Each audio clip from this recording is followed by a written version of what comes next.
depois desse rápido intervalo. Estamos de volta aqui. E aí eu vou comentar com vocês algumas das perguntas que fizeram e eu vou agrupar aqui por temas. A pergunta do Lincoln fez uma pergunta específica de relação com IDH e PIB. Eu não vou entrar no mérito, eu não tenho essa análise pronta, né? Mas o que é interessante na pergunta do Lincoln, que é o seguinte: observado que o Paraná é o estado com o menor número de contágio do Covid por milhão de habitantes, isso está relacionado com IDH e PIB. Então, dentro do contexto do que a gente está discutindo, eu tenho claramente aí uma questão, o número de contágio, né, que eu imagino que ele está falando do R, que é uma questão calculada a partir dos dados, é uma medida indireta.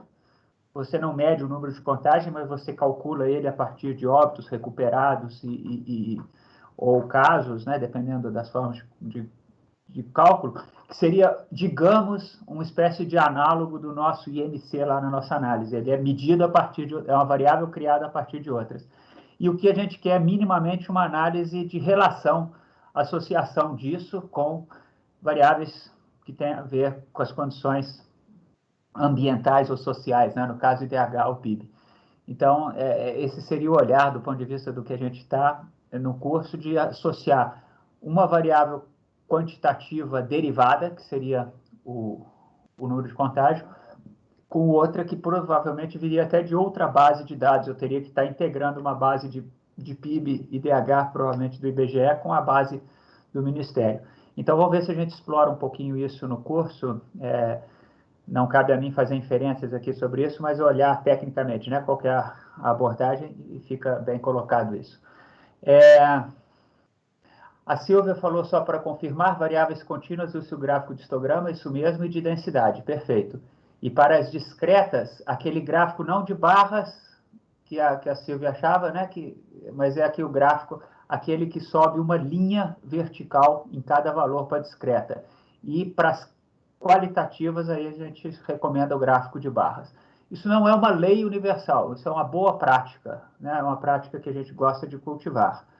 Ninguém vai ser punido por fazer diferença, mas é uma prática que a gente distingue melhor. Então, o gráfico de linha para as discretas, histograma, ou densidade, ou box plot para as contínuas, e o de barra para as nominais e ordinais.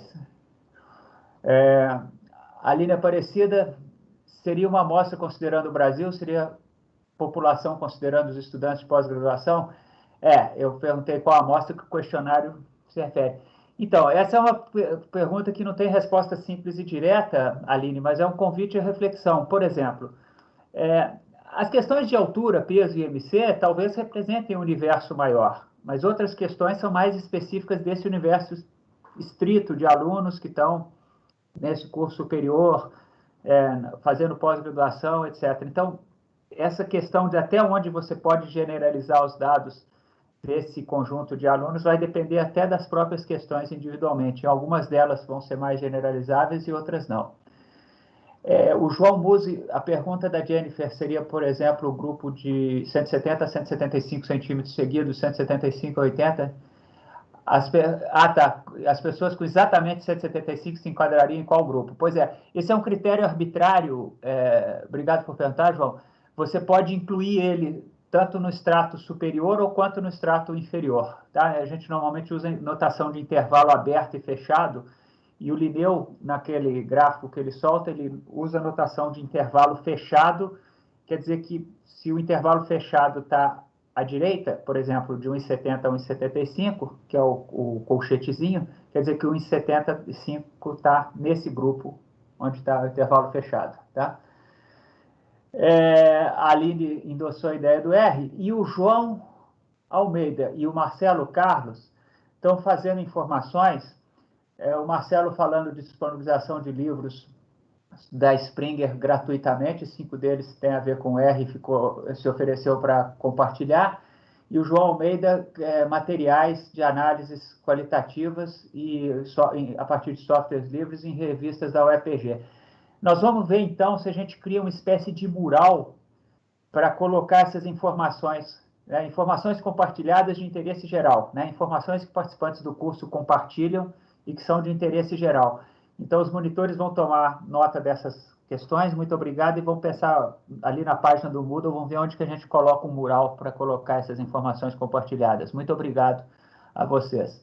A Jordana falou que ficou com uma dúvida quanto à análise dos dados de pesquisa, e a Marta Costa também. Isso aí é o seguinte, eu vou explicitar melhor à medida que a gente avançar com o curso, mas a ideia é que vocês apresentem para os orientadores de vocês alguma análise de dados e eles vão fazer uma avaliação com o roteiro que nós vamos passar para eles, de como vocês fizeram aquela análise, se os dados foram descritos corretamente, se foi feita uma análise bem estruturada, etc. Então, essa atividade ela vai ser avaliada pelos orientadores, tá? E não pelos professores da disciplina. Mas é basicamente alguma atividade relacionada com estatística, com descrição, visualização e análise dos dados dentro do contexto do curso, avaliada pelos orientadores, com as ferramentas que vocês acharem mais adequadas. Então, é isso. Eu acredito que a minha tela do Moodle deve estar sendo vista, né? Eu não fiz todas as visualizações dos quiz que vocês responderam, mas teve um primeiro quiz que perguntou o propósito da estatística descritiva. Vocês vejam que pessoas deram respostas diferentes.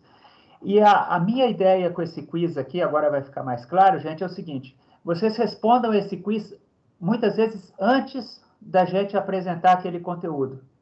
E aí, durante aquele conteúdo, vocês vão refletir sobre aquele quiz. E depois vocês podem voltar no quiz e pensar, depois de eu ter escutado o professor falar essa aula, eu passei a responder, ou sabia o que eu respondi não sabia, ou eu mudei minha opinião em relação a alguma resposta. Então, certamente, muitos de vocês iam ter respostas diferentes para essa primeira questão, se fossem perguntados depois da aula, ou depois de terem visto a exposição.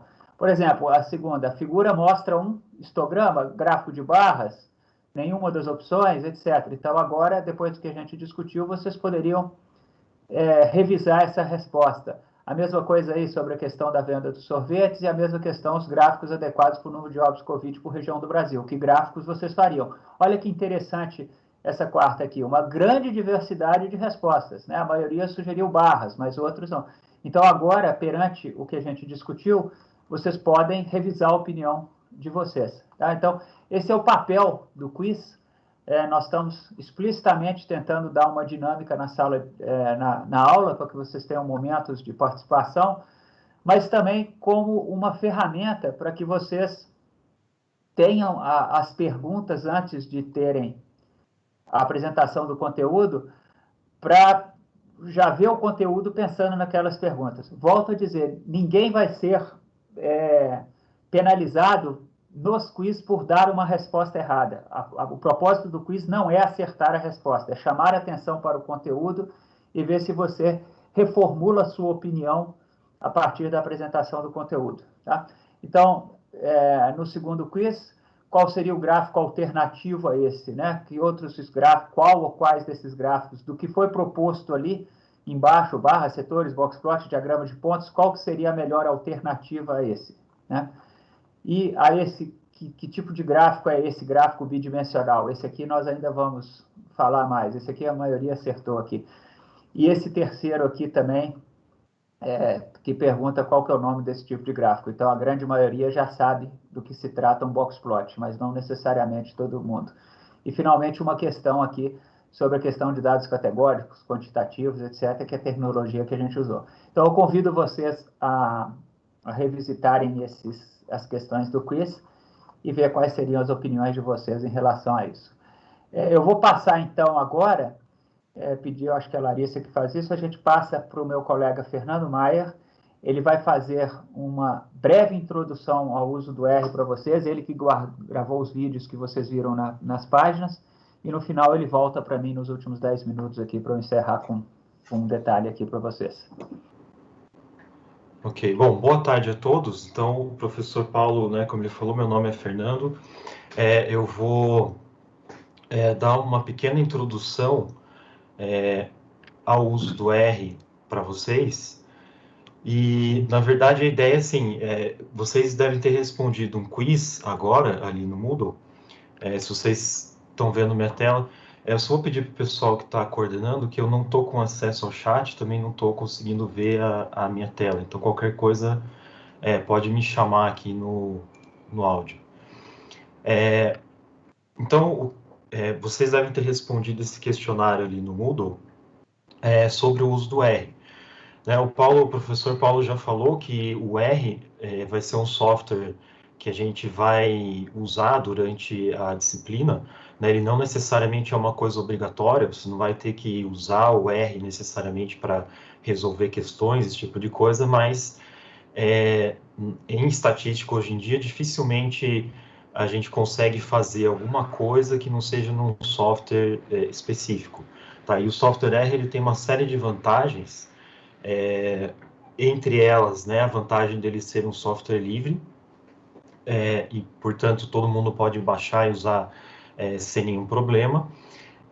Só que tem algumas coisas, né, algumas desvantagens, talvez, principalmente para quem não é da área de estatística ou de computação, alguma dessas áreas parecidas, né, porque o R é uma linguagem de programação, ele não é só um software estatístico.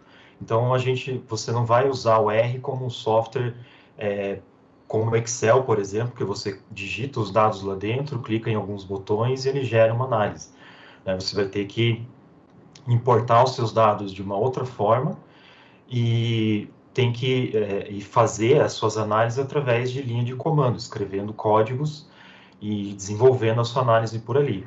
O que, de certa forma, acaba se tornando uma vantagem também, né? Porque você não fica dependente de um menu de software para fazer sua análise. Você, necessariamente, a pessoa que está fazendo uma análise num software como R, ela precisa pensar em todas as etapas, em todos os processos da sua análise, né, para conseguir chegar no resultado. Então, acaba desenvolvendo esse pensamento crítico um pouco maior em cima dessas análises. Bom, como vocês viram, né, pelos questionários ali que o Paulo mostrou, essa turma é extremamente diversa, né? Nós temos pessoas de diversas áreas, pessoas que tiveram pouco contato com estatística e também, como foi mostrado ali, pessoas que tiveram talvez pouco contato com softwares estatísticos. E apesar disso, né, como apareceu também ali no questionário, a maioria que usou algum software estatístico, a maioria usou Excel, depois veio R. E depois vieram os outros softwares. Então, esse questionário que eu coloquei para vocês no Moodle, ele é para umas perguntas bem específicas para o R, para a gente conhecer vocês, né, em termos de se todo mundo conhece, não conhece, já ouviu falar do R em algum momento. Então, eu acabei de atualizar a página aqui desse questionário com as respostas. Então, a primeira coisa que chama atenção, né, praticamente meio a meio, o número de pessoas que já ouviu falar na linguagem R. Então, já ouviu falar na linguagem R não quer dizer que usou, né? Pelo menos já ouviu falar. Então, 48% sim, 52% não. Então, é uma turma bem dividida. Aí uma pergunta um pouco mais específica, né? Em que ano foi o seu primeiro contato com o R? Aí tem desde o ano 2000, né? O R foi disponibilizado em 1999, então duas pessoas começaram a usar já no ano 2000, aí tem ano 2004, 2005, né, mas dá para ver que a grande maioria das pessoas, né, na verdade a grande maioria, assim, 51% das pessoas ainda não teve contato do R, então talvez já ouviu falar, sabe o que é, já ouviu alguém usando, mas 51% não tiveram esse contato com o R. Né, e 17% tiveram contato agora, em 2020, 7% em 2019, né? Então dá para ver que, assim, a maior parte, dá para dizer que a maior parte das pessoas ainda não teve esse contato direto com o R. Então, por isso que essas aulas específicas sobre o software R, que eu e os outros professores, o próprio Paulo, vão mostrar para vocês durante o curso, elas vão ser, bem, assim, no nível assumindo, né, tendo essa suposição aí de que a maioria não conhece. Né? Então, por exemplo, eu vou começar mostrando para vocês algumas coisas muito básicas ali do R, que provavelmente para quem já conhece o R, para quem já viu o R, vai ser repetitivo, não vai ter nada de interessante. né? Mas a gente precisa, pelo menos, nivelar todo mundo, mostrar para todo mundo como funciona, para que todo mundo tenha uma base ou uma ideia, minimamente assim, uma ideia de como o software funciona, até porque vocês vão ver que durante o curso, o Paulo e os outros professores, eles vão mostrar códigos do R, e aí vai ficar mais fácil para todo mundo entender. Né? Vocês, inclusive, já viram ali, o Paulo já mostrou no documento de análise descritiva ali do Linneu, já mostrou alguns códigos. Então, assim, aprendendo o básico, a lógica por trás da linguagem, é o suficiente para você conseguir, pelo menos, entender minimamente o que está sendo dito, né, para quem ainda não sabe, e conseguir, talvez, desenvolver suas próprias análises. Vão ver que não é um bicho de sete cabeças, né, para quem nunca usou uma linguagem de programação, para quem nunca programou, não gosta, não é um bicho de sete cabeças, na verdade é bem simples depois que você entende a lógica, então é essa ideia que a gente vai tentar mostrar para vocês. Então, só para terminar as outras perguntas, né, quantos anos você efetivamente usa o R de maneira rotineira, né, obviamente para quem já usa o R. Então, veja que mesmo assim, 84% das pessoas responderam que nunca usou, 15% de 1 a 4 anos usa rotineiramente, 1% de 5 a 9 anos e uma pessoa de 10 a 14 anos, né? Então, dá para ver que a grande maioria mesmo, que pode até ter visto R, talvez já abriu, já instalou, mas nunca chegou a usar de fato de uma maneira rotineira. Aí essas últimas 3 perguntas aqui, vocês vão entender ao longo do curso o motivo delas, né? Mas essa quarta pergunta, qual sistema operacional você usa, né? Não é nenhuma surpresa, 90% das pessoas usam Windows, só 2% Linux e 7% macOS, e 1% outros sistemas operacionais, 6 pessoas. Então, por quê? Porque basicamente vão ter várias questões envolvidas, né? Uma delas, o próprio Paulo já falou, a questão do software livre, né? Então, a gente particularmente opta por usar Linux, que é um software livre, e tem a questão também que o R ele funciona em todas essas plataformas da mesma forma, mas tem alguns detalhes, tá? Tem algumas coisas que podem ser um pouco específicas de cada sistema operacional. Justamente por isso que vocês devem ter visto que foram disponibilizados 2 vídeos lá no Moodle. Eu gravei esses 2 vídeos para mostrar para vocês um serviço que é o RStudio Cloud. Né, o RStudio Cloud, ele é um site que você entra no seu navegador e consegue usar o R dentro desse site. Por que isso? Porque aí você não precisa instalar necessariamente o R, quem nunca usou, não quer instalar, quer só testar no primeiro momento, né, pode usar o R dentro dessa interface, que é o RStudio, diretamente pelo navegador do seu sistema, né, sem a necessidade de instalação. Porque existem, lógico, quando for instalar esses softwares, vai ser diferente em cada sistema, mas não é o foco a gente mostrar exatamente como fazer em cada um. Tá? Mas não tem nenhum segredo, por exemplo, para o Windows, se você entrar no site do R, você vai baixar um exe, vai instalar, ele não tem nenhuma especificação diferente do normal. E essas outras 2 perguntas, elas também não são diretamente relacionadas somente ao R, mas são 2 coisas que a gente vai falar um pouco mais para frente, que tem a ver também com o que o Paulo já falou, que é a questão da pesquisa reproduzível.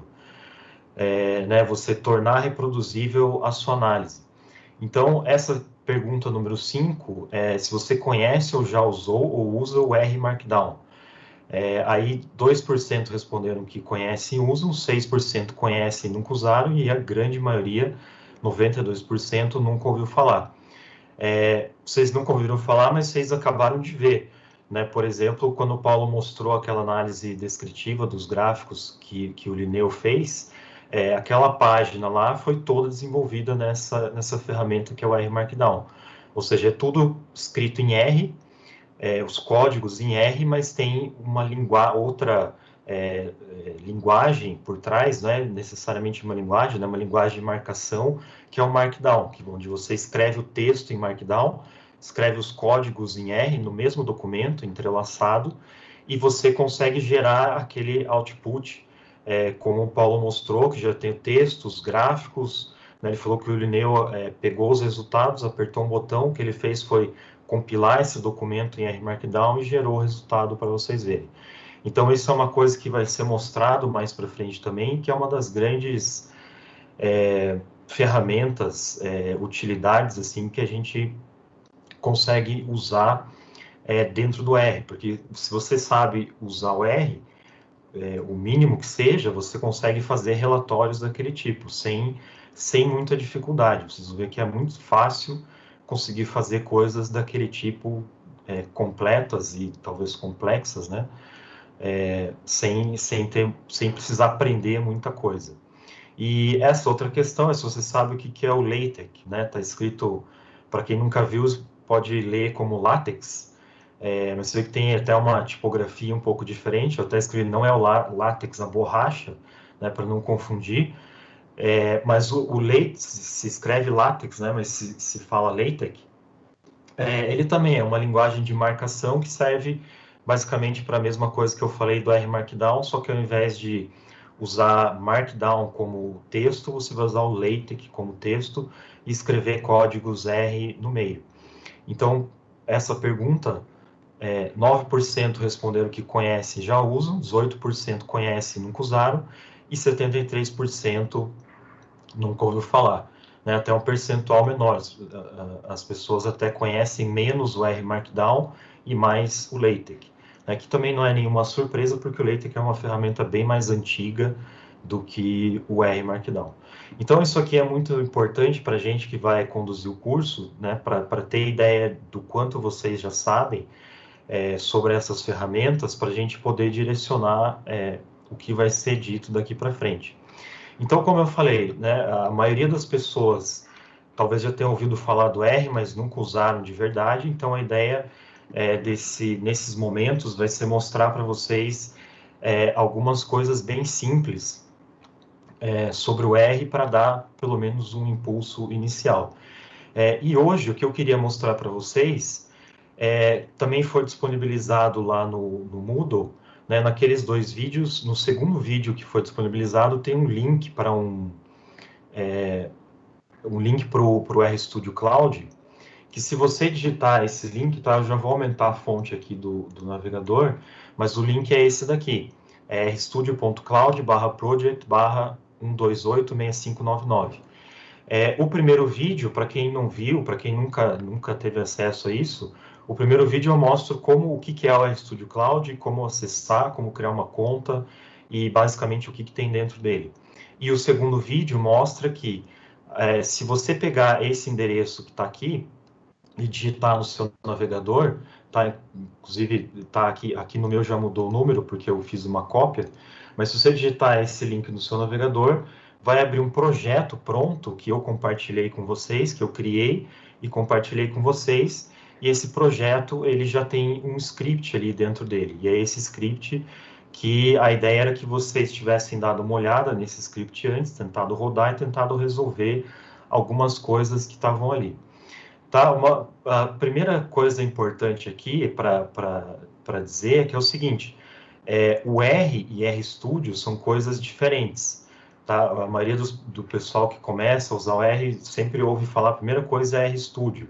Né? O RStudio ele é só uma interface gráfica para que você use o R dentro dele. Ele traz algumas facilidades para usar o R, principalmente para quem está começando a usar, tá? Mas o R é um programa separado do RStudio, são duas coisas diferentes. Inclusive, se você for instalar no seu computador, você primeiro tem que instalar o R, depois tem que instalar o RStudio. Só instalar o RStudio não vai trazer o R. Tá? Então, só para mostrar aqui para vocês, depois todos esses links vão estar no script que eu vou disponibilizar, né, mas o site do R é r-project.org, vocês vão entrar nessa página e tem aqui download CRAN, se vocês clicarem aqui, vai aparecer os espelhos, né, onde o R, onde esse repositório do R existe, né, cópias dele, e no Brasil a gente tem, inclusive, aqui na UFPR, no C3SL, Centro de Computação Científica e Software Livre, é um lugar que hospeda todo esse projeto R. Então, se você clicar aqui, Brasil, ali, clicar nesse link específico do C3SL, vocês vão ver que tem a opção de instalação para Linux, macOS e Windows. Tá? Aí é só clicar, instalar, e depois vocês precisam entrar, para quem quiser, entrar no site do RStudio. Tá? E aí sim, o RStudio pode ver que ele é uma outra coisa, né? E aí aqui tem você vai baixar para o seu sistema e vai instalar. E obrigatoriamente você precisa instalar primeiro o R, depois o RStudio.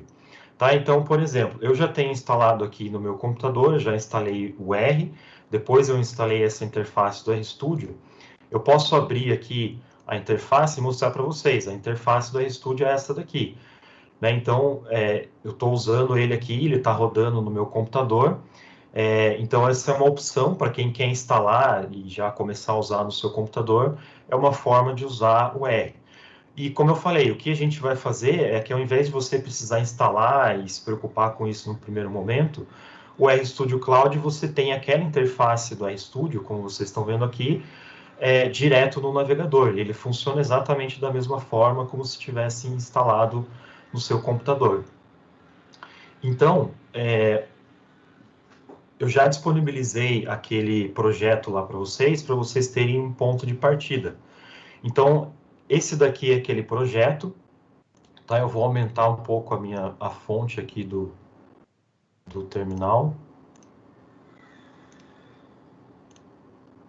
Se tiver pequeno ainda, por favor, me avisem. Tá? Nesse projeto aqui, a primeira coisa que eu vou fazer é só para dar uma localização. Tá? O que vocês estão vendo do lado esquerdo aqui é o terminal, né? O console, que é o R de fato, onde a gente vai rodar os comandos. Né? Do lado direito, no painel superior, é um lugar onde vão aparecer as variáveis que a gente vai criar. E no painel inferior direito tem várias abas aqui, mas a princípio estão aparecendo os arquivos que já existem nesse projeto. Esses dois arquivos aqui, rhistoryproject.rproj, eles já vêm criados, tá? Não precisa mexer neles. E esse script.r foi o que eu criei e disponibilizei. Se eu clicar nesse script.r, ele vai abrir um novo painel aqui em cima, tá? Eu vou puxar para o lado aqui. Então, nesse script, a hora que você clicar ali no script, isso está até explicado naquele segundo vídeo que foi disponibilizado. A partir do momento que você clica ali, você vai abrir um arquivo .r, que é um arquivo de texto, onde você digita comandos aqui nesse script, que é o editor de scripts aqui em cima, e vai enviar esses comandos para o console, que é a parte de baixo aqui. Então, na verdade, o R ele vai funcionar aqui na parte de baixo. Tá? Então, se eu digitar aqui no console 2 mais 2 e apertar Enter, ele vai aparecer direto o resultado. Então, na verdade, assim, a máquina, né, o R, funciona nesse console, nessa parte de baixo, e, obviamente, você poderia fazer qualquer operação aqui, ele funciona como uma calculadora, né, você vai fazendo operações, apertando Enter, e ele vai te retornar o resultado. Só que aí você não salva as coisas que você está fazendo. Então, a gente vem para esse painel de cima, que é um script, e vai digitar esses mesmos comandos que eu falei ali embaixo. Eu vou digitar eles aqui em cima e enviar para a parte de baixo. Uma outra coisa importante é que sempre que a gente coloca uma cerquilha, né, ou um hashtag, para quem é jovem agora, tudo que vem depois desse hashtag é um comentário. Então, você pode escrever aqui em português, não vai ser código, mas ele serve justamente para você escrever o que está sendo feito, tanto para você se localizar, para no futuro, quando você abrir esse script, você saber o que está sendo feito, quanto para compartilhar com as outras pessoas. Então, já coloquei uma série de comentários e fui explicando o que era para fazer. Então, primeiro, o R como calculadora, eu tinha feito 2 mais 2 ali embaixo. Agora, aqui em cima, se eu ficar com o cursor, tá? Eu estou com o cursor nessa linha, não preciso selecionar o comando. Mas se eu apertar Ctrl Enter aqui, veja que ele vai enviar esse comando, né? Ele enviou inclusive os comentários. Não tem problema em enviar os comentários, porque tudo que vem depois do hashtag aqui não é interpretado. Ele vai interpretar só o que está aqui e vai retornar o resultado. Então, basicamente, esse é o procedimento que a gente usa. Escreve os comandos ali em cima, comenta o que for necessário e vai desenvolvendo o seu script. Aí, como vocês viram, eu fiz esse 2+2, ele foi enviado para o console ali embaixo, mas ele não está em lugar nenhum, tá? Ele não está salvo em lugar nenhum. Então, vamos supor que no meu script eu quero salvar o resultado dessa operação, que é o 2+2. Então, para fazer isso aqui no R, eu vou fazer uma coisa que, como se fosse na matemática, né? Simples, x igual a 2+2. E aí, a hora que eu enviar esse comando aqui para baixo, vocês vão ver que do lado direito já apareceu aqui na lista, né, que a variável x armazena o valor 4, a gente pode chamar assim, e aí vocês vão ver que ele só executou o comando e não mostrou o resultado. Isso ele não vai fazer mesmo, ele só vai armazenar, ele só vai mostrar alguma coisa se você pedir explicitamente ou se der algum erro. Tá? Então, e aí para você ver o que tem dentro, o que essa variável x armazena, você digita x, vou dar Ctrl Enter aqui, e ele vai aparecer o resultado. Tá? E assim por diante. Então, por exemplo, vou criar uma outra variável aqui, que é y, que é outra operação, que vai ser 3 vezes 2. Então, eu crio essa variável y. Veja que aqui do lado direito, aqui no RStudio, né, você já consegue ver que de fato é 6, mas se você quer ver no console, eu vou apertar Ctrl Enter e ele vai mostrar o resultado. E outra coisa que é interessante é que eu criei duas variáveis, x e y, onde x é 4 e y é 6. Eu posso fazer, naturalmente, operações com essas variáveis. Então, se eu fizer a conta x mais y, ele sabe que x é 4 e y é 6 e vai retornar o resultado. Tá? E, de novo, veja que esse x mais y, ele foi executado, deu o resultado 10, mas ele também não está armazenado em lugar nenhum. Se eu quisesse armazenar ele em algum lugar, eu deveria fazer, por exemplo, z, né, criar uma outra variável igual a x mais y, e rodar esse comando, e aí vejo quem é o z. E aí ele está armazenado o 10. Tá? E então, só como uma questão de organização, para a gente ver o resultado, né, as variáveis que eu criei nessa seção, é óbvio que aqui no RStudio ele está mostrando x, y e z, os resultados, tá? Mas essa parte aqui do RStudio ele é só um suporte. Tá? Você até consegue interagir aqui, mas é mais interessante você saber como usar sem depender dessas coisas. Né? Como eu falei, o RStudio é só uma casca. Né? Ele é uma interface para o R, ele tem algumas facilidades, mas é mais interessante a gente saber usar o R em si do que a interface. Né? A gente prefere até mostrar para vocês como usar o R e não como usar o RStudio em si. A gente usa o RStudio por uma questão de que funciona em todos os sistemas e é igual para todos os sistemas, seja Linux, Windows e macOS. Então, se eu digitar um comando, tá, a gente já vai ver que no R tudo é feito através de comandos, que a gente chama de funções. Essa função ela tem um nome, que é ls, né, que é uma abreviação de list, abre e fecha parênteses. Se eu enviar esse comando para baixo, ele vai mostrar list, né, list as variáveis que foram criadas. Ele vai aparecer que existem as x, y, z. Aí, por exemplo, vamos supor que eu quero remover essas variáveis do meu workspace, tá? Eu vou chamar isso aqui de workspace, o meu ambiente de trabalho. Eu vou usar o comando rm, que é de remove, e aí, por exemplo, vou remover x, y, só essas duas.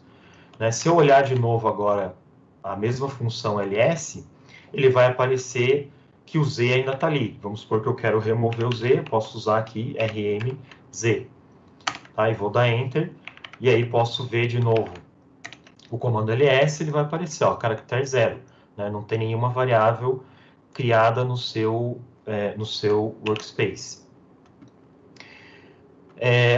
Aí, nesse script que eu disponibilizei, né, que eu compartilhei com vocês, tem algumas tarefas, né? Agora é sua vez, né? Para quem não fez, pode tentar fazer depois também. Agora é sua vez, para você tentar, seguindo essa mesma lógica, executar alguns comandos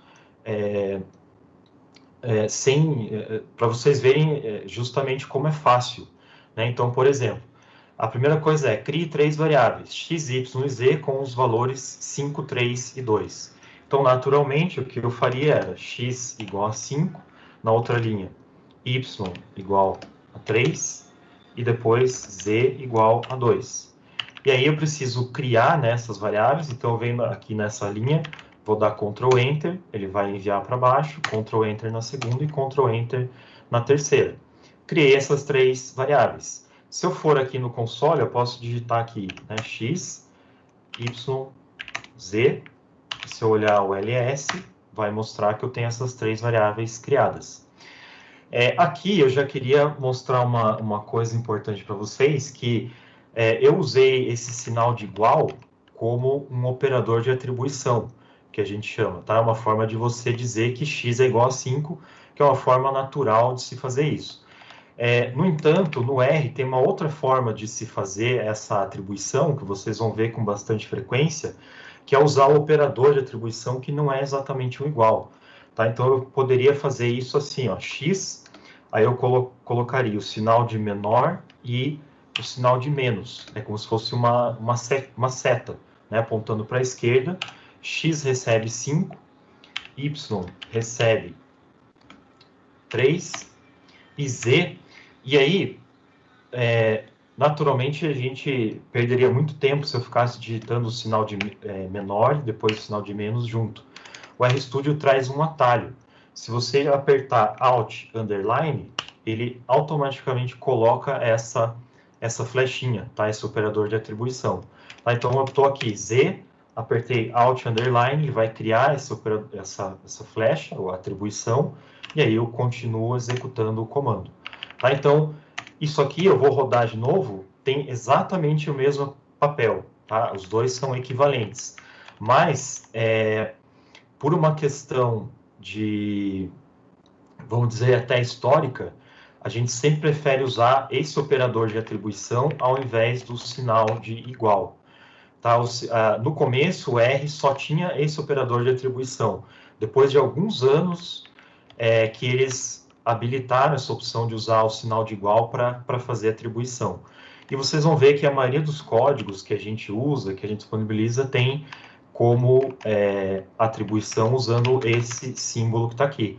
Tá? Então, daqui para frente, eu sempre vou usar esse operador de atribuição, e vocês vão ver que tem algumas vantagens, porque o sinal de igual é usado em outros contextos também no R, tá? Dentro de funções e tudo mais. Então, é uma forma até de visualizar mais fácil esses objetos que são criados.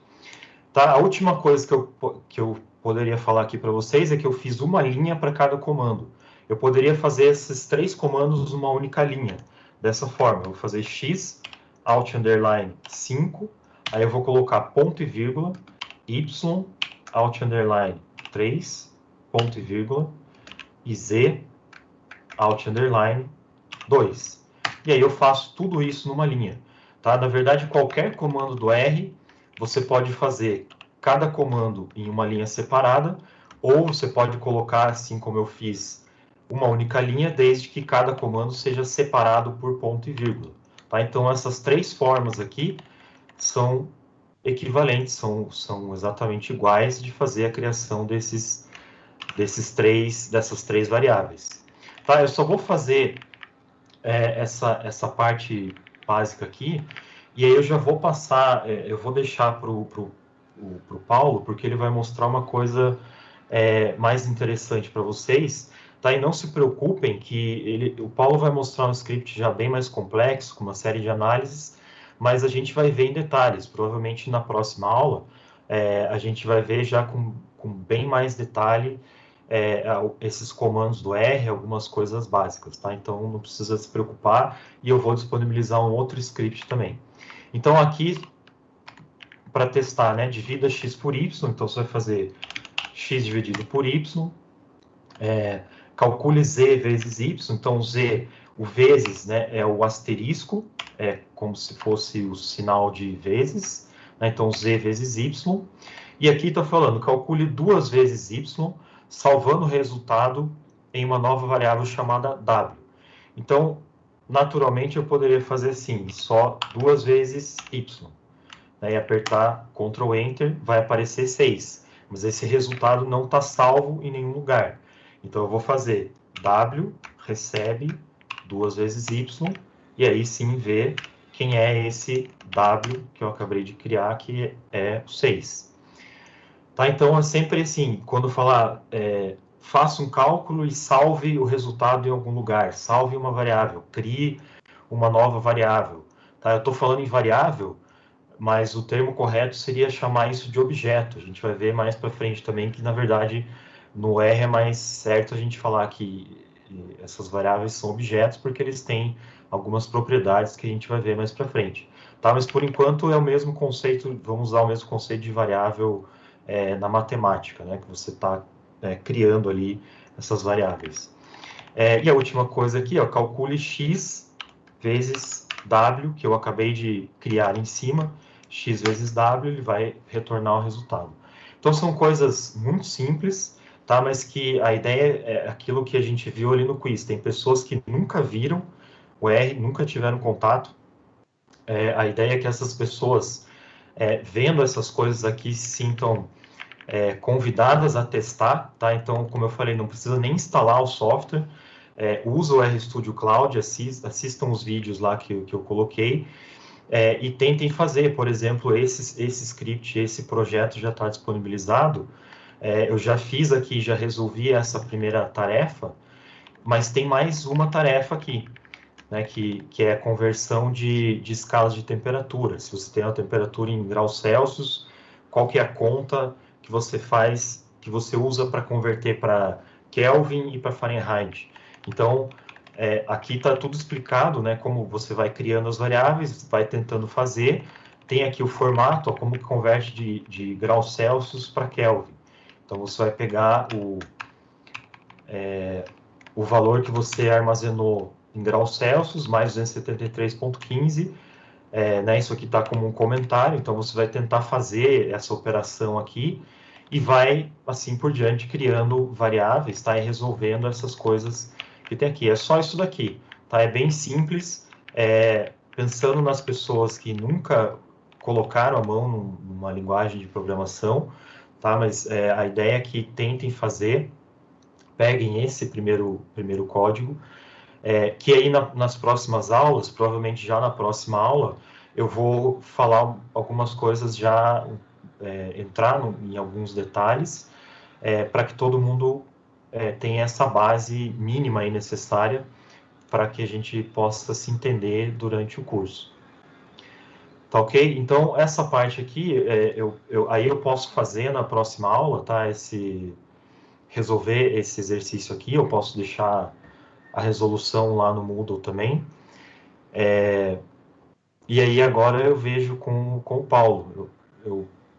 O Paulo tem uma análise interessante, que na verdade o que ele vai fazer ele vai usar o R, já tem um script pronto que ele montou, uma série de comandos, só que ele vai usar o R já para fazer uma análise dos dados da Covid-19, dados de hoje, provavelmente, ou de ontem, que ele baixou, e ele vai fazer uma análise e fazer alguns gráficos, tá? Então ele vai mostrar coisas que são bem mais avançadas do que eu estou mostrando aqui, mas não se preocupem que tudo aquilo vai ser explicado ao longo do curso para vocês. Então, eu pergunto para a Kari, para os monitores, até se tiver alguma dúvida, senão eu já passo de novo para o Paulo. A princípio, não tem nenhuma dúvida. Eu e os monitores demos conta aqui no chat, né? Mas reforçando algumas coisas, a gente só consegue usar o RStudio corretamente após a instalação do R, certo? Sim, tem que instalar o R antes, para depois instalar o RStudio. E, a princípio, o funcionamento do RStudio Cloud não é diferente do RStudio Desktop, né? A diferença é que fica na nuvem. É exatamente igual, a interface é igual, todos os comandos são iguais, só que a diferença é que você está usando no seu navegador e todas as coisas, o script que você está salvando aqui, essas coisas estão salvas na nuvem do RStudio, né? E toda vez, como você vai ter uma conta no RStudio Cloud, é como uma conta no Dropbox, por exemplo, né? Só que você vai entrar aqui, aí você vai ter todos os seus projetos, seus arquivos, de qualquer lugar você vai conseguir acessar, né, o RStudio Cloud. Entrando na sua conta, você vai ter acesso sempre aos arquivos, aos projetos, mas ele funciona exatamente igual como se você instalasse no seu computador. E isso evitaria a burocracia da instalação, né? Evita a burocracia da instalação e talvez para quem está começando não precisa se preocupar nesse primeiro momento, né, de instalar e depois talvez não use e tudo mais. E tem essa vantagem de que está tudo salvo na nuvem, né? Sempre que você entrar na sua conta da RStudio Cloud, todos os seus arquivos vão estar lá disponíveis. É possível rodar análises mais pesadas no cloud? A resposta curta é não, tá? Dependendo do que você está falando como pesado. Mas o RStudio Cloud, é importante até falar isso, que ele é um serviço que está em fase beta, né? Ele está em fase de teste. A ideia da empresa que desenvolve o RStudio Cloud é que no futuro eles disponibilizem sim servidores potentes para que as pessoas possam rodar, mas aí obviamente isso vai ter um custo, né? Vai ser cobrado.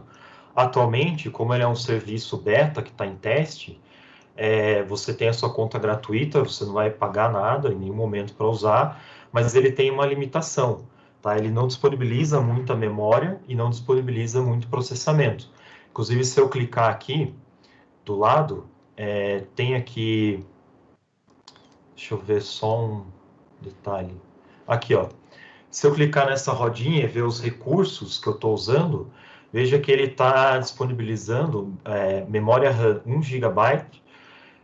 Eu posso mexer aqui e colocar até 8 GB. E CPU, eu tenho um CPU disponibilizado por padrão. Posso mexer aqui e colocar até 4 CPUs. Então, dá para rodar coisas até razoáveis aqui, né? Mas se for uma coisa realmente pesada, ainda não seria o lugar ideal, tá? Mas para o que a gente vai fazer no curso todo, é mais do que suficiente, tá? Não precisa se preocupar com isso. No curso, não vai ter nada que vá usar mais do que isso aqui. Tá. Obrigada, Fernando. Ok, então passo para o Paulo de novo. Obrigado, Fernando. Então, gente, eu sei que está tarde, mas é só para a gente terminar a aula com uma espécie de provocação, saudável ou não, para a próxima aula, mas para motivação. Nesses tempos há um grande interesse a respeito do Covid. O Ministério da Saúde disponibiliza diariamente a atualização às 17 horas. E eu quis trazer aqui para esse final da aula, só para ilustrar e antecipar próximas aulas, uma rápida demonstração desse recurso. Então, eu acessei aqui o site do Ministério da Saúde, onde são disponibilizados os artigos, que é covidsaude.org.br. Tem aqui as saídas, mas às vezes a gente quer fazer alguma coisa que não é o que está lá, né? Eu não vou fazer grandes coisas, eu só vou dar o pontapé inicial. Então, tem um ícone aqui, arquivo CSV, que é o arquivo do Ministério que gera essa página, é disponibilizado. Então, aqui embaixo, à esquerda do meu navegador, ele me dá uma opção de abrir esse arquivo. Embora esteja escrito arquivo CSV ali, na verdade, esse arquivo, de uns 5 dias para trás, mudou de CSV para XLSX. É um arquivo do Excel. No meu caso aqui, ele vai abrir, eu não tenho Windows, eu tenho Linux, mas eu tenho LibreOffice que abre isso aqui. Eu abri o arquivo aqui, esse é o formato, eu não vou perder muito tempo com ele, porque eu não vou fazer nada aqui dentro da planilha, mas é só para eu ver o formato. Ele tem as variáveis região, que é o Brasil, Aí mais para baixo ele começa a ter dados de região, depois ele vai ter dados de município, estados, etc. Então esse é o arquivo disponibilizado diariamente pelo Ministério. Às vezes eles mudam o jeito do arquivo, por isso que é importante a gente abrir. Eu quero jogar esses dados dentro do R, então vamos fazer isso pela primeira vez. Como o Fernando disse, tudo isso vai ser dado em detalhe depois, mas para dar uma sensação aqui. Tem várias formas de fazer isso, eu poderia ler o XLSX direto no R, mas eu vou optar por fazer uma coisa aqui, ó, que é salvar como, e aí quando eu salvo como, ele me dá a opção de salvar no formato CSV, que é um dos formatos que ele tem aqui. Então eu vou exportar ele para o formato CSV. Então, eu salvando ali, eu vou ter no meu computador o arquivo CSV. Aqui, ó, na tela aqui, preta, vocês estão vendo que tem um CSV que eu salvei e um XLSX. Eu troquei o nome do arquivo aqui, porque para mim fica mais interessante ter a data do arquivo nesse formato, que é ano, mês e dia. Então, na hora que eu salvei, eu troquei o nome, tá joia? Então, agora eu encerrei, e aí eu vou jogar esse dado dentro do R. Eu devo confessar para vocês que eu não uso R via RStudio, nem tampouco RStudio Cloud. Eu aprendi a fazer isso ontem, eu uso naquela tela que vocês viram anteriormente, mas eu vou tentar emular aqui o que vocês fariam no RStudio Cloud. Eu abriria um novo projeto, eu posso dar um nome para esse projeto, se for o caso. O Fernando deve estar desesperado, falando, nossa, o Paulo está arriscando a fazer tudo, passo a passo. Então, o RStudio Cloud vai abrir um novo projeto. A ideia do projeto é que cada análise que você for fazer, cada conjunto de dados, cada problema, seja um projeto diferente. E aí eu tenho essa tela zerada aqui. O que eu vou fazer? Eu vou levar, ainda não para o R, mas para o RStudio, o arquivo que eu vou ler lá, que é esse arquivo CSV. Eu não vou usar o arquivo do Excel mais, vou usar esse que eu salvei como CSV. Então, o que ele está fazendo aqui nesse momento? O arquivo estava no Ministério da Saúde, eu copiei para o meu computador, e do meu computador eu coloquei no RStudio Cloud. É possível fazer isso direto, mas eu fiz dessa forma. E aqui, para não perder tempo digitando, eu já fiz um conjunto de comandos, que é um arquivo de comandos do R, que eu preparei antes, que então eu já vou pegar ele aqui e jogar ele ali também. Então, se vocês verem à direita da minha tela, apareceram ali dois arquivos, né? O COVID-CSV e o aula1covid.r. Então, agora, eu tenho aqui à minha esquerda o script, o terminal do R, e eu vou abrir aqui um R-script. Eu vou falar, olha, eu quero abrir esse cara aqui com os comandos, tá certo? O que vai acontecer aqui? Quando eu der esse primeiro comando aqui, tem um conjunto de instruções, esse arquivo vai subir lá para o Moodle daqui, tudo isso que eu fiz está descrito ali passo a passo, tá? Mas nesse momento aqui que eu dou esse comando, que eu acabei de rodar, eu carreguei os dados para dentro do R. Eu importei os dados, então eu tenho o que a gente chama um objeto DAT que tem os dados. Se eu digito o nome dados, ó, são as variáveis que o Ministério da Saúde disponibiliza. Cada linha é um elemento, que pode ser um município, um estado, o país, numa determinada data, e naquele município, estado, país, naquela data, ele diz ali qual que é a população, quantidade de casos acumulados, óbitos, recuperados, etc., né? Então, só para vocês verem, esse arquivo foi de ontem, 19 horas no Ministério, tinha 92.387 linhas, vocês veem que lê extremamente rápido, né? Então, essa é a estrutura dos dados, tá? Ele é uma planilha em formato R, que a gente chama no data frame, e aí tem variáveis que são categóricas, que ele chama de fatores, e essas variáveis que ele marca como um inteiro aqui, são números inteiros, é o código do IBGE do município, etc., e as mais importantes que são aqui os registros da evolução dos dados ao longo do tempo, né? Eu posso, com esse comando, dar uma olhadinha nos dados, então esses são as primeiras 10 linhas do arquivo, Isso aqui seria largo na tela, mas infelizmente são muitas colunas para ser mostrada na tela, então ele mostra usando repartido aqui, mas sempre de 1 a 10, porque eu falei para mostrar 10, eu posso pedir para mostrar de forma mais larga aqui. E eu vou trocar o nome das variáveis ali, só para fazer nomes um pouco mais convenientes. Então, agora, de novo, eu fiz ali nomes convenientes. Tá? Isso aqui tudo, por causa de ter aumentado bastante a fonte, fica difícil de visualização, mas no computador de vocês vai ficar bem melhor do que está compartilhado. Eu tenho que contar para ele que aquela variável data não é uma palavra, é uma data, para ele interpretar e fazer os gráficos corretamente, que é o que eu fiz aqui.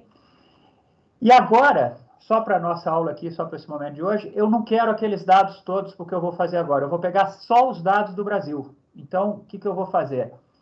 Nessa linha azul, eu estou dando um comando, como o nome sugere, subconjunto, né? Vou pegar um conjunto dos dados da região que seja o Brasil. Tá? Não se preocupem, depois vocês vão poder reassistir isso e rodar esses comandos com calma. O arquivo vai estar para vocês. Então, o papel do áudio aqui é simplesmente ter um apoio para vocês depois. Então, eu vou selecionar o Brasil. Então, de 92 mil linhas de dados, agora eu só tenho 84, porque tem 84 dias de registro de dados. E aí está ali os dados que eu tenho, as variáveis. Como eu estou no Brasil, as primeiras colunas aqui não fazem sentido, porque região, estado, município, código da unidade da federação, etc., tudo isso só são importantes se eu for para o nível de estado ou município. Então, vou tirar as 7 primeiras colunas dos dados para ele ficar um dado um pouco mais enxuto, porque eu não preciso disso. Então, meu dado agora, os 6 primeiros dados aqui estão um pouco mais enxutos, como vocês estão vendo na parte de baixo da tela. Agora, da forma que o Ministério divulgou lá, não tem nem o número de casos, nem o óbitos, mas isso não é problema, porque o número de casos de ontem para hoje, ou de anteontem para ontem, é simplesmente a diferença na contagem acumulada. Então, eu vou compor a série de casos e óbitos com esse comando que está aqui na sequência. Eu vou criar novas variáveis no meu dado, que tem o número de novos casos, vejam lá as 2 últimas colunas, e número de óbitos registrados de anteontem para ontem, né? Head está me mostrando o começo do arquivo, tail está me mostrando o fim, e aqui, por exemplo, eu tenho o número de óbitos ocorridos na última semana, infelizmente muito alto, né? Nos últimos 7 dias. E agora nós vamos começar a fazer, para encerrar aqui, alguns gráficos. Eu vou aumentar o espaço aqui da tela.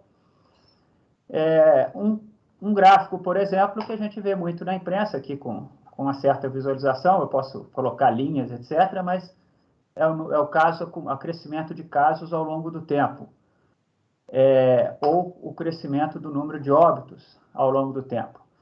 Como vocês veem, a série no começo era bem próxima de 0, e há vários critérios. Tem gente que conta só a partir do 5º óbito, a partir do 100º caso, etc. Então, eu posso fazer um novo subset pegando só as séries a partir do momento que houve algum óbito, que é o que eu estou fazendo nesse próximo comando. Não estou dizendo que essa é a análise que tem que ser feita, simplesmente ilustrando como pode ser feita. Então, agora eu só tenho 64 dados, porque nos primeiros 20 dias não houve registro de óbitos. E agora eu vou fazer um painel com 4 gráficos. Eu vou fazer todos de uma vez aqui. Então, vejam, o primeiro comando, esse par-mfrow, dividiu a minha tela em 2 linhas e 2 colunas de gráficos. Eu tenho em preto os casos, em vermelho os óbitos. Notem que as escalas são bem diferentes. Na linha de cima, os números absolutos na escala de número de casos e óbitos, e na linha de baixo, na escala logarítmica, log de casos e log de óbitos. Vocês veem que esse gráfico fica com muito espaço perdido ali, então eu faço um comando ali só para diminuir o espaço entre os gráficos, na próxima sequência de comandos. São os mesmos gráficos com espaço reduzido, tá joia? E, finalmente, aqui eu vou fazer uma sobreposição, vou fazer um gráfico só. Eu tenho, na escala logarítmica, o número de casos e óbitos na escala logarítmica. Por que não está fazendo esse comando aqui? Alguma coisa aconteceu aqui que eu perdi, perdão. Era para aparecer a curva de óbitos aqui, mas ela não apareceu na escala logarítmica. Eu devo ter feito alguma uma coisa errada, isso. Essa escala de óbitos deslocada 15 dias, então, perdão. Vou corrigir isso aqui. Passou. Então, pronto. Casos e óbitos no gráfico, hein? Na escala logarítmica, né? Pretos casos e vermelhos óbitos. Finalmente, mais alguma coisa? Esses são óbitos acumulados. Eu posso fazer a mesma coisa com casos e óbitos na escala acumulada e logarítmica, em cima acumulado, embaixo logarítmica. Então, esses são que se chamam de novos casos, né? A evolução dos casos, infelizmente ainda crescendo, né? A gente espera que isso modifique em breve. E, finalmente, eu vou fazer mais um display de 4 gráficos com aquilo que seria um pouco mais de uma análise. Depois eu volto nos comandos, mas vocês estão vendo no primeiro gráfico superior esquerdo, de novo a série de óbitos acumuladas. No primeiro gráfico à direita, em cima, a série de casos, e agora eu passei uma linha vermelha, que é uma linha de suavização. Essa linha tenta fazer o que os nossos olhos fazem. A gente plota os pontos, mas a gente enxerga algum padrão ali embaixo. Então, essa é a linha que eu estou fazendo. O próximo gráfico embaixo e à esquerda é o seguinte: em cada momento na linha eu tenho uma diferença entre 2 pontos. Se essa diferença é pequena entre 2 pontos, entre o ponto e o ponto que está na frente dele, quer dizer que o meu número não está nem crescendo nem diminuindo. Se essa diferença é positiva, é porque ele está crescendo. E se ela cresce muito, é um valor grande. Se essa diferença é negativa, é porque está diminuindo. Então, essa é a informação da primeira derivada dessa curva.